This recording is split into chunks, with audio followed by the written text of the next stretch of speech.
Welcome to Brain Vision.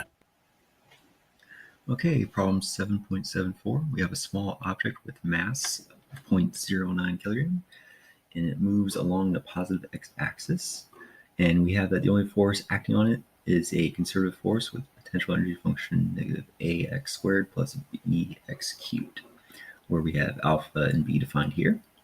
And the object is released from rest at small x, and when it says small x, we can assume very close to 0 is what it means.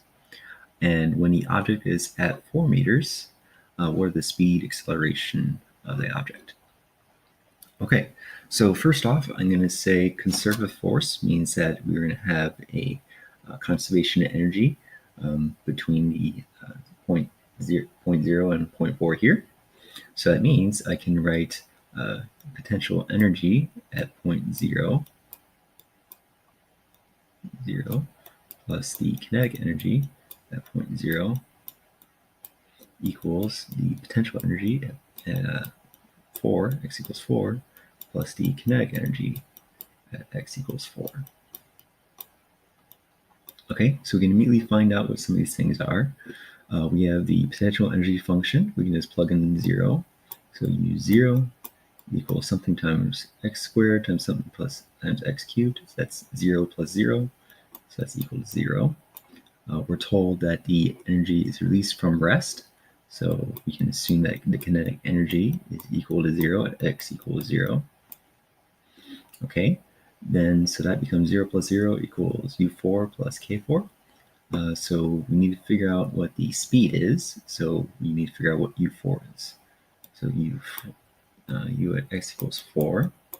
Basically just plug in another 4 equals negative 2 times 4 squared plus b times,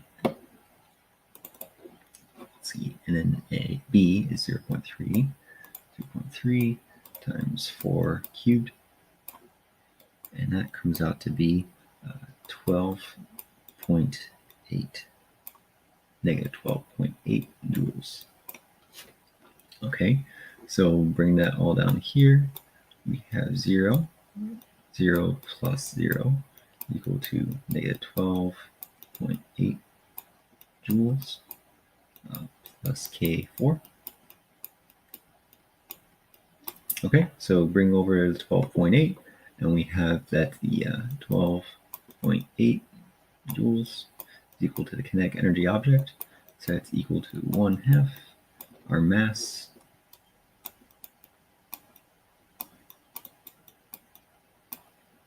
and then times our velocity squared. Okay, so then this comes out to have velocity is equal to 16.87 meters per second at position 4.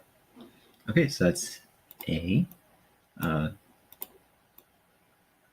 B, we need to figure out the acceleration of the object. So we're given the potential energy function here, and I know there's a relationship between the force and the potential energy, and that's going to be force is equal to a negative d over dx, the potential energy. Okay, and I know how to relate that to that force to the acceleration. So that's is equal to mass times acceleration. So it's easy enough to figure out what this derivative is and divide by mass to find the acceleration. Okay, so the negative d over dx of the potential energy.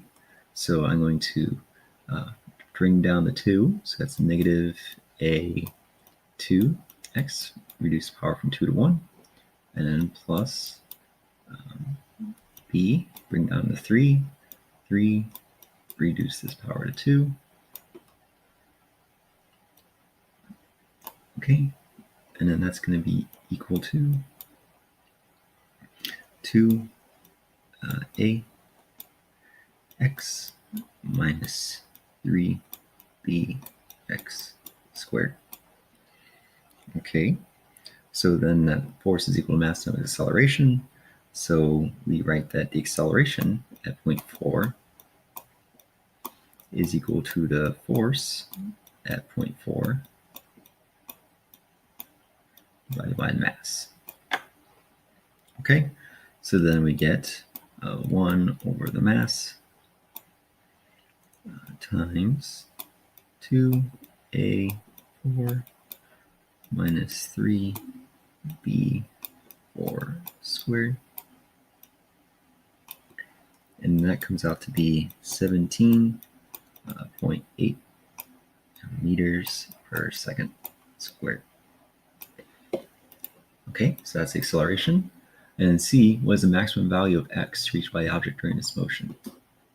So if we were to plot this on a 2D graph of what the potential energy function looks like, it would look something like this. It would reach a max at 0, down and up at some point over here.